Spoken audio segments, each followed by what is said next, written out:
Hi, my name is Caleb Magnus, and as part of the EDIT 5350 course, we were asked this week to look at universal design for learning.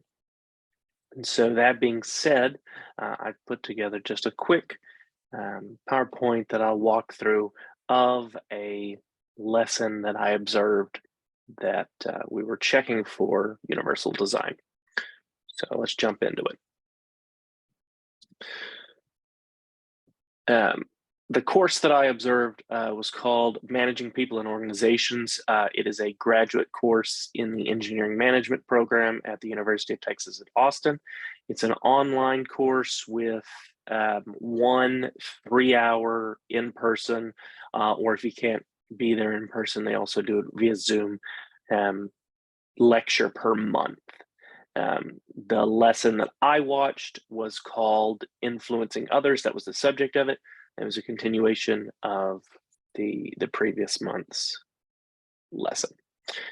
Some features of this lesson. So it was taught by a professor who is pretty well versed in this area. It was pretty much a traditional lecture model.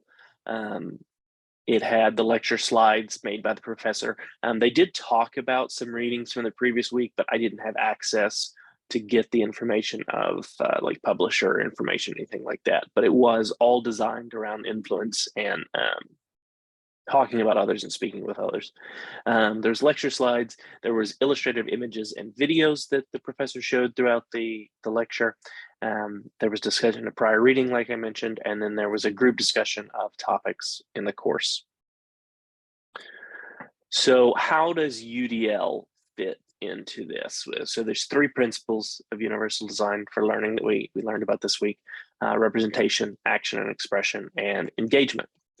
And representation, how was the information presented? Was it presented in a number of ways that students would find useful? I feel like it was presented to students in multiple ways.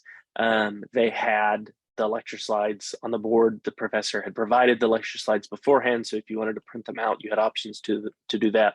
The videos and everything was shown on a whiteboard. There was interaction that way. He took some notes on a whiteboard at one point. Lots of different ways for information to be provided to the students. And also it was over Zoom as well.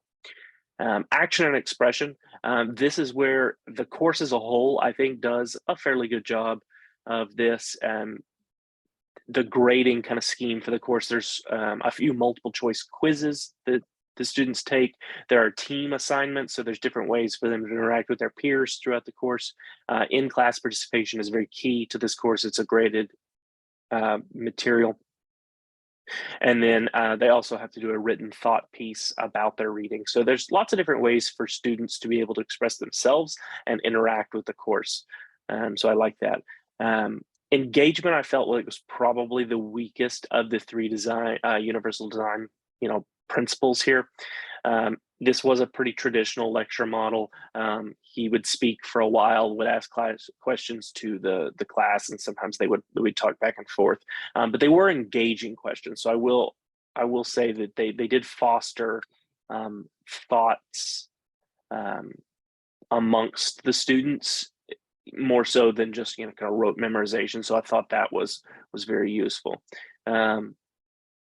So I wouldn't say that this course is necessarily a shining example of universal design for learning, but I do feel like it had some pretty cool pieces to it that do fit with what we learned about this week. And I think if this professor wanted to tweak it further, they would have a great course that has all sorts of the components of universal design for learning. Other than that, that's pretty much all I have to say for this topic. I hope you have a great rest of whatever day it is when you watch this video. Thank you.